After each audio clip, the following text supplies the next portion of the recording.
Citizens, it's that time. You are officially in the Alert Zone. Welcome to the Alert Zone TV. I'm the host, the Wizard, Uncle James. If you want to become a citizen, it's simple. Hit the subscribe button, hit the bell so you'll be notified when we drop fire content. Give the video a like, share, and comment, because we need to keep this going.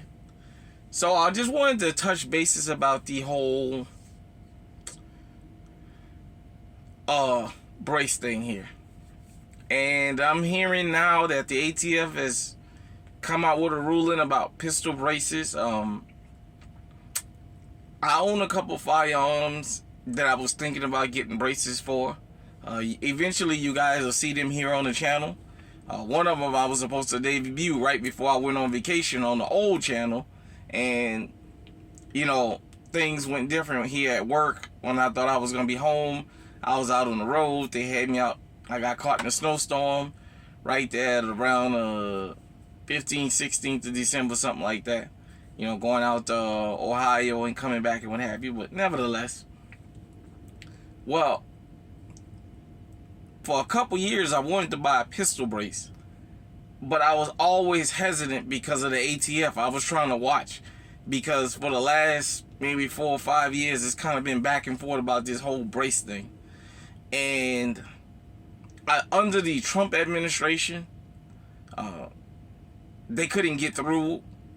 But when Trump left office and Biden took over, and I don't want to make this a Republican-Democrat thing, because there's Democrats that don't believe in no gun control, and there's Republicans that actually believe in gun control.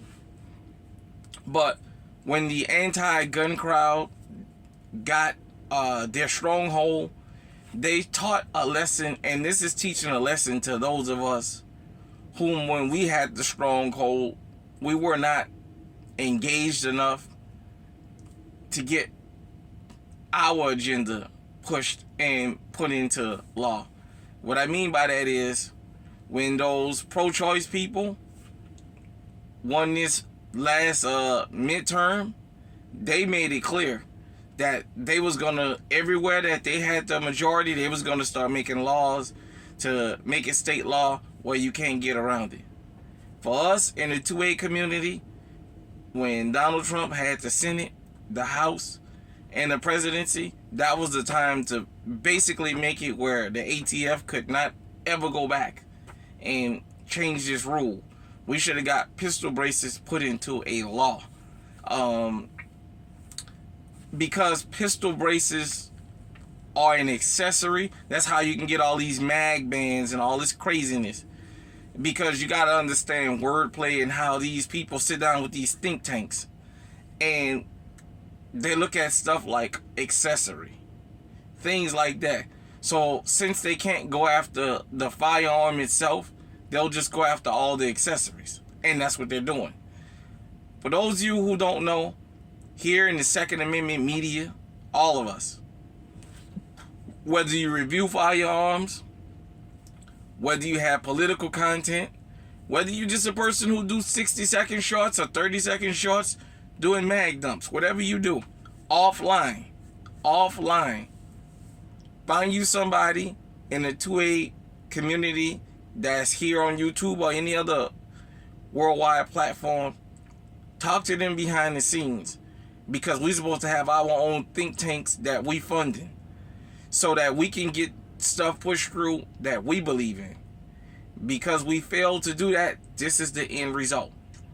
You know, I love to watch gun review videos because, you know, for those of you who don't know, that's coming over from Gun Freak Nation or anywhere else. So if you just happen to run across my video on my old channel before I got shut down, I always talked about how I learned a lot from other people on YouTube, but from you guys in the and girls in the comment sections. You guys and girls give me a lot of good advice that I put into my real life. When I respond to you and say I'm gonna look into that, that's a good idea. I'm not doing that as an empty gesture. That's what I mean. So I had never even considered buying a pistol brace until I started seeing the advantages of having one, and then I fired a couple guns that had them on, and I was like, yeah, well, it's legal, you know. Then I'll go through, you know, get different firearms where I can maybe put a couple of those on there. And I haven't. And I'm going to say this. I want to be encouraging to everybody. Even though the ATF came up with this rule, understand it's going to be a fight back and forth. If you have a pistol brace on and this rule goes into effect, let me give you a piece of advice, but it's up to you to listen to it or do what you want to do. I wouldn't get rid of a pistol brace.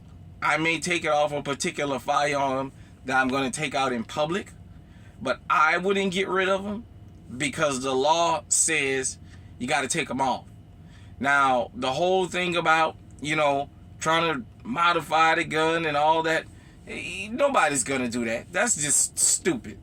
These guns are manufactured, certain guns, so that you can put them on there.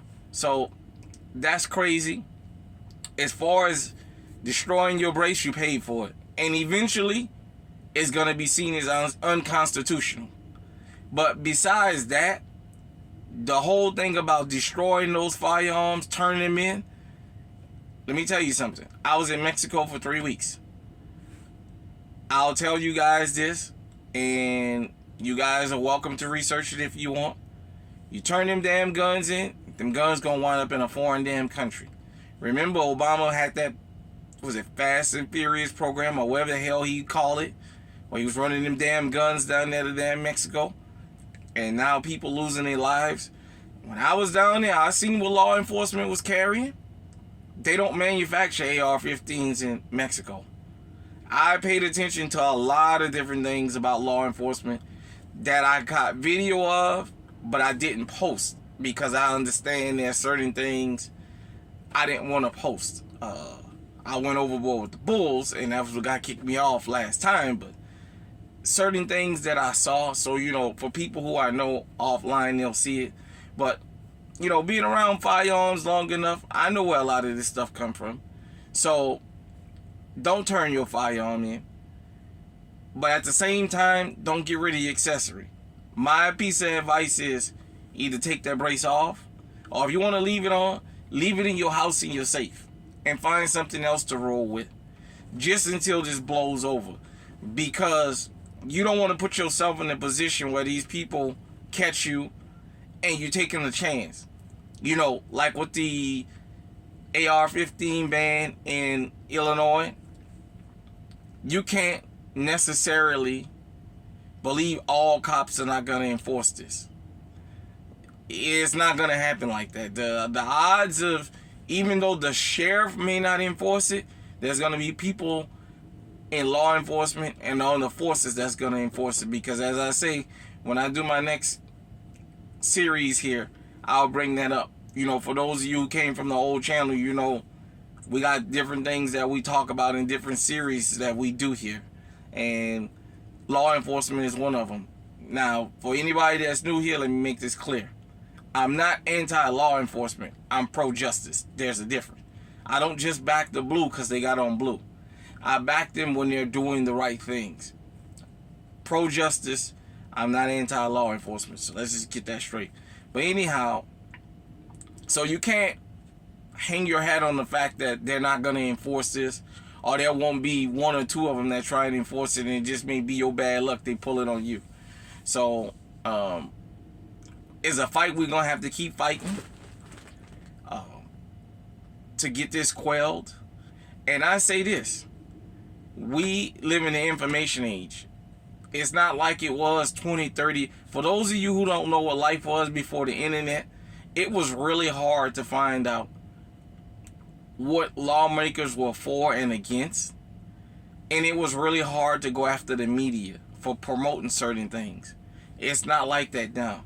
Just with a simple Google search in your state and across the country, and even with federal employees, we can find out who's behind what, who's pushing what corporations are paying to get these policies pushed. And we live in a capitalistic society, so in order to get your way, you got to throw some bread out, but then you got to hurt somebody else's pocket. You find out, hey, this particular group, is doing thus, and us, that's bringing harm to us, hold your money. You ain't got to go screaming about a boycott. Just stop spending money with them. They're going to notice, hey, man, we making less money. Why? Because you're paying for this, blah, blah, blah, blah. You know, I wanted to throw another scenario out of there before I get out of here about these braces and these different laws and how quick, basically with the stroke of a pen, overnight, millions of people can become felons.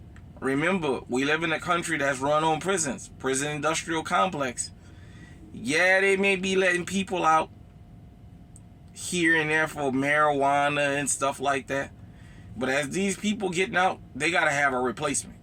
And they're looking for the quickest way to make a replacement. And what's the easy way to replace the outgoing prison population? Tell law-abiding citizens, which, by the way, when you buy a firearm, is already registered with the ATF. So all that registration free and all that, getting them registered, they already know you're purchasing that firearm. Because anytime you go to buy a firearm, they take your ID and they take your concealed carry permit or FOID call, wherever you ID, whatever your state does, and they run it through the ATF. So the ATF already know, yeah, this guy is buying this particular firearm because they got to do all the paperwork with it. So, you know, don't even worry about that. To me, I just say this. Just like I told people in Illinois, and I'll stress this to everybody. Sometime you have to play the game and think about the long game. Yeah, you may get frustrated up front, but think about the long play. Because you know this stuff is unconstitutional and it's been shut down. You just got to wait them out. Now, another thing I will say, and then I'm going to jump off of here, making sure you get judges at the state level that's pro Second Amendment. That way you don't even have to worry about the Supreme Court. You don't even have to wait for it to get that far. The state can decide, the state Supreme Court, this is unconstitutional, and just be over with, you know. So, just want to throw my hat in the ring about the whole brace thing and how, you know, because a brace is considered an accessory, they're going after it under the guise of accessories. Extended mags, because it wasn't basically the particular magazine that came with the gun, they use that kind of modified, them kind of words like that. You understand what I'm saying? And words have meanings to them, especially if you know the right context. So them saying a 25 round mag is a accessory, well, they can say we going after the mag because we going after accessories for firearms and not firearms in general. So if you got an brace on your firearm, my advice is when this goes into effect, be smart. I wouldn't take it out of the house. If you like to take it to the range, be smart. Take the brace off of it. Because technically, you haven't broken the law having that brace because it's not attached to that firearm. Travel with them separate. If you're going to go in there and you're going to use your brace, my piece of advice is don't post that online on no kind of platform and show it to nobody. Because you already know these people watching, and they watching us. Everybody. The whole country, the whole world. Anytime you post something on social media, then folks is watching. I don't care what platform you're on, they watching. So, like I said, in the long run, this will be deemed unconstitutional. But for the time being, my job here in the alert zone is to keep you safe, armed, and on high alert. And to do it legally. And sometimes we may not like certain laws, but think about what you got to do to circumvent it, because you don't want to give up your privilege of being able to carry a firearm around and not have to worry about law enforcement. So hit me in the comment section if you have firearms with braces on them, or just hit me in the comment section and let me know what you think about this, period. Until next time, everybody out there, stay safe, stay armed, stay on high alert. The alert zone is in the building, and we will win this Second Amendment fight. Peace.